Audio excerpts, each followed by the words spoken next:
안녕하세요. 하프 12회 해설입니다. 우리 대표 관료제부터 시작해서 챕터 2까지 마무리했었죠. 자, 문제로 한 번 더 확인을 해볼게요. 일단 대표 관료제 문제, 행정의 대표성과 형평성 증진을 목표로 하는데 이게 방식이 이렇죠. 사회의 인적 구성 비율을 관료제 그대로 반영해서 각 출신 집단을 대변하도록 한다. 이게 대표 관료제가 말하는 대표성, 형평성, 대응성 이런 개념이 되겠죠. 그래서 2번 보시면 관료들이 출신 집단의 이익과 무관하게 전체적에게 봉사할 것이라는 가정은 틀렸죠. 대표 관료제만 아니면 이건 당연히 맞는 말이에요. 근데 대표 관료제에서는 틀렸어요.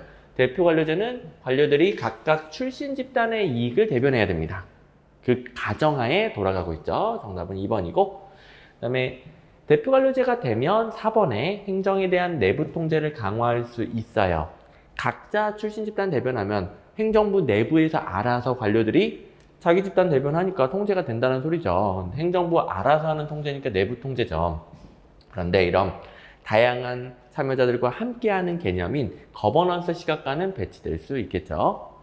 또 다른 한계가 있는데요. 실적주의의 소극성을 보완하기 위해 들어오기도 했습니다. 맞죠? 실적주의는 좀 획일적인 인사가 뽑혀. 대표관료제는 사회의 각계각층의 다양한 인사가 뽑힙니다. 실적주의의 소극성을 보완하기 위한 조치인데, 그러다 보니까 실적주의를 훼손할 수도 있죠. 특히 능력으로 뽑는 게 아니죠. 출신 집단을 뽑는 거니까. 맞고, 역차별 소지가 있다는 비판도 받습니다. 자, 능력이 아니죠. 능력이 좋아도 비율에서 잘려버릴 수가 있죠. 2번. 중앙인사기관에 대한 설명으로 옳지 않은 것은, 중앙인사기관은 독립, 합의, 비독립, 단독 요거 가지고 특징들을 다 연결하는데, 1번에 행정수반의 강력한 정책 추진에 도움이 될 수 있으나 책임 소재가 불분명. 자, 행정수반의 강력한 정책 추진, 비독립이고 책임 소재가 불분명. 여기는 합의 맞네? 그럼 이렇게 고쳐야 되겠네. 자, 독립합의형은 행정수반의 강력한 정책 추진에 도움이 안 돼요. 그리고 책임 소재가 불분명하다는 한계. 그렇죠? 독립이니까 도움이 안 되고 합의니까 책임 소재가 불분명. 이런 식으로 연결해 주시면 금방 답이 나오죠. 2번. 비독립 단독형은 집행부 형태예요. 부처 형태라고 하고요. 인사행정의 책임이 분명합니다. 단독이니까. 합의는 불분명, 단독은 분명. 그리고 신속한 의사결정 가능합니다. 단독이니까. 대신에 인사행정의 정실화를 막기 어렵다. 비독립이니까. 2번 맞고. 3번. 독립합의형 엽관주의를 배제하고 실적제를 발전시킨다? 실적주의와 함께 도입된 게 독립합의형 중앙인사기관이었죠. 미국의 연방중앙인사위원회. 그래서 배경 맞죠? 그 다음에 사례 문제를 냈을 때는 이런 거 보면 바로 답이 나오죠? 부처형이냐, 위원회형이냐. 그래서 처나 실 같은 경우는 부처형이니까 비독립 단독형. 위원회 혹은 원 같은 경우에는 위원회니까 독립합의형. 그래서 사례 문제는 이 부처, 위원회 이것만 구분할 줄 알면 푼다.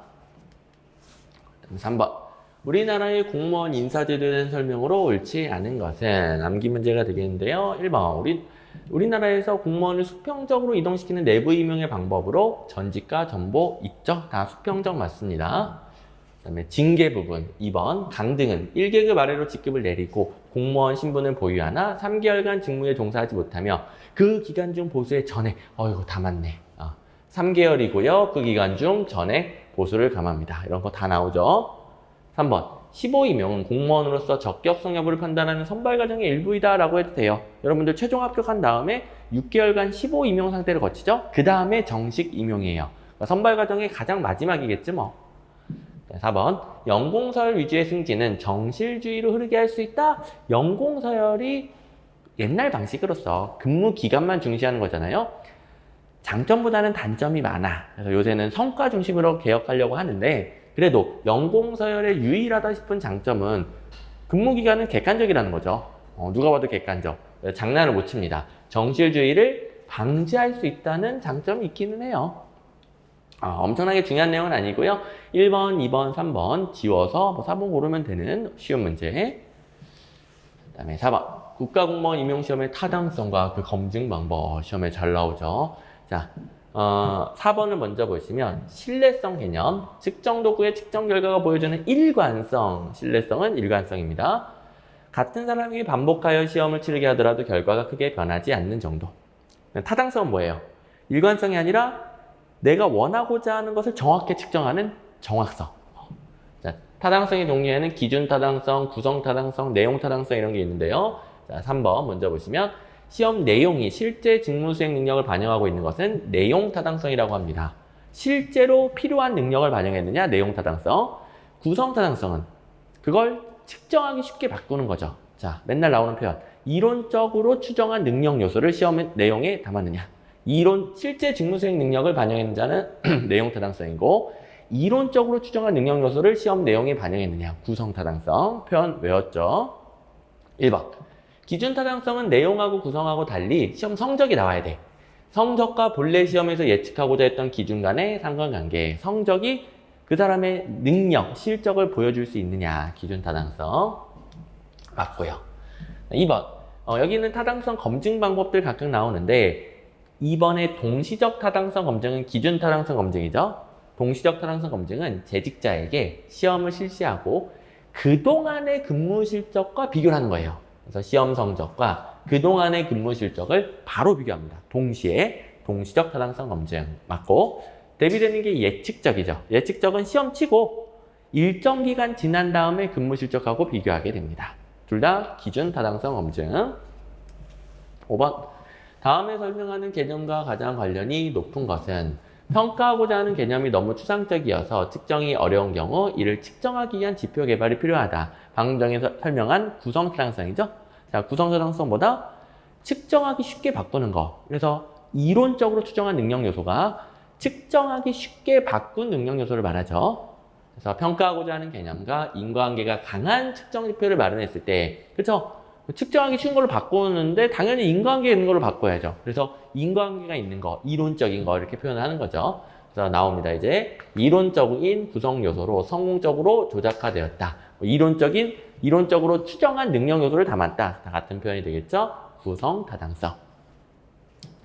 그다음에 6번. 근무 성적 평정 과정에서 발생하는 문제점에 대해 옳지 않은 것은, 자, 각종 오류들 재밌었죠. 1번. 평정자마다 척도에 사용되는 용어에 대한 지각과 이해가 상이할 경우 나타나는 오류. 무조건 도표식 평정척도법. 하여간 각종 오류가 발생 가능성이 높다. 도표식 평정척도법. 강제변법은 각종 오류를 방지할 수 있는 효과가 있죠. 특히 분포상 오류를 방지하죠. 그래서 옳지 않은 것은 1번이 되겠고, 2번. 평정자가 피평정자에게 평정척도상의 중간 등급의 점수를 주는 걸 집중화. 좋은 점수는 관대화, 중간 점수는 집중화, 낮은 점수는 엄격화. 3번. 행태 관찰척도법은 도표식 평정척도법이 갖는 등급과 등급 간의 모호한 구분과 연쇄 효과의 오류가 나타날 수 있다. 이거 옳게 출제된다고 제가 그랬죠. 행태 관찰척도법도 도표식 평정척도법의 문제를 보완하려고 했는데, 그래서 중요 사건의 빈도수를 적잖아요. 관찰해서 빈도수 적는다. 기억나죠? 근데 상관이 모든 부하를 어떻게 다 맨날 관찰합니까? 그래서 3번의 맥락은 뭐예요? 관찰이 제대로 안 되기 때문에 도표식 평정척도법의 오류가 그대로 발생할 수 있다. 이거 옳게 나옵니다. 오케이. 4번. 평정자가 최근에 일어난 일에 더 많은 영향을 받는다. 근접효과죠? 근접효과는 우리 문제로도 봤죠? 중요사건 기록법으로 방지할 수 있다. 이 문제 다양한 것들을 연습할 수 있는 문제였고요. 7번. 다음과 같은 상황을 가장 잘 설명하는 근무 성적 평정의 오류. 피평정자의 근무 성적과 관계없이 어떤 사람이나 사물을 볼 때 그들이 속한 집단 또는 범주에 대한 고정관념에 비추어 지각함으로써 불러일으키는 지각상의 오류. 고정관념에 의한 오류 뭐예요? 상동오차. 고정관념. 상동이라는 표현으로도 말한다고 그랬죠? 고정관념, 선입견에 의한 오류라고 해도 상관없고요. 그래서 잘 보세요. 고정관념, 스테레오타입, 선입견, 바이아스 이런 것들이 다 상동오차예요. 표현이 다양하지만 다 똑같은 겁니다.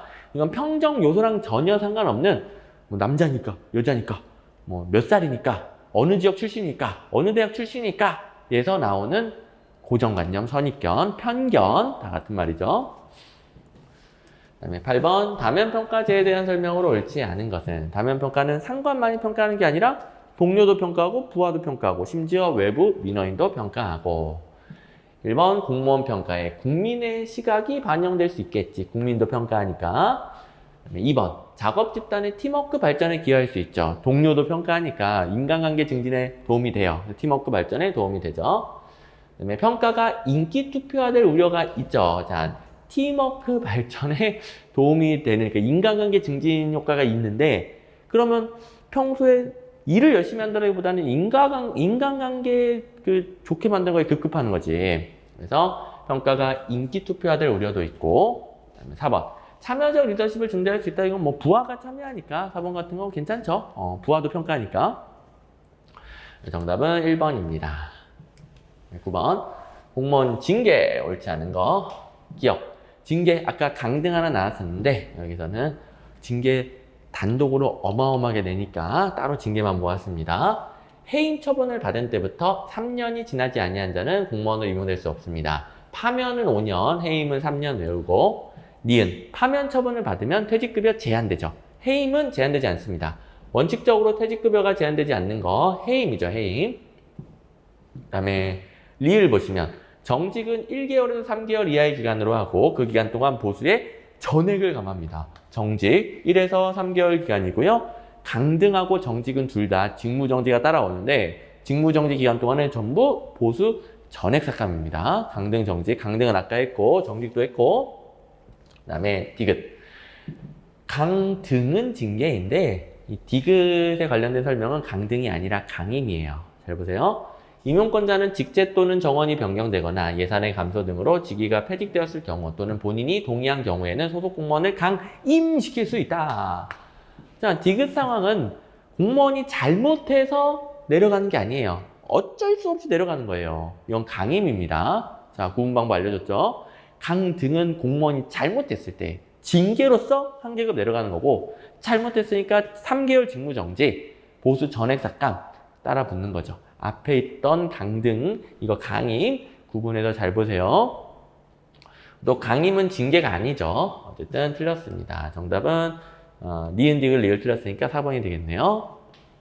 자, 강임 징계 아니다. 강임 징계 아니다. 징계는 파해, 강정, 감견, 파면, 해임, 강등, 정직, 감봉, 견책 이 6개는 다 징계라고 하지 않습니다. 딱 6개만 징계예요. 10번. 공무원 교육훈련. 이건 좀 쉽죠. 강의는 다수의 교육자에게 단기간에 전달한다. 감수성 훈련은 실제 직무 상황을 역할 연기해 보는 거죠. 실제 상황을 연기해 보는 거. 역할 연기에 정답 쉽게 나왔고, 4번. 시뮬레이션은 업무 수행 중 직면할 수 있는 어떤 상황을 가상적으로 만들어 놓고 대처하도록 하는 거. 시뮬레이션 가상 상황의 대처. 알죠? 그 다음에 1번, 2번, 4번 같은 게 교육 원훈련이라면은 인턴십, 이건 직장, 현장 훈련이죠. 뭐 이런 것도 낼 수 있죠. 어쨌든 인턴십은 조직의 특수 분야에 대해 이해하기 위해 간단한 업무 기회 제공하는 거. 나머지는 다 맞네요. 감수성 훈련은 내용 알죠? 인간관계를, 기술을 증진시키기 위해서 서로 인간관계를 겪어보는 프로그램을 만들고, 그리고 내가 타인에게 미치는 영향, 타인이 나에게 미치는 영향을 서로 느껴보는 거예요. 감수성이 예민해지는 거죠. 그래서 감수성 훈련. 됐습니다. 자, 우리 신나게 인사이론 배우는데요. 인사이론 그렇게 어렵지 않죠. 이번 시간도 암기량이 좀 늘어나긴 하는데 어렵지 않게 인사이론 마무리할 수 있을 겁니다. 강의에서 또 이어가도록 할게요.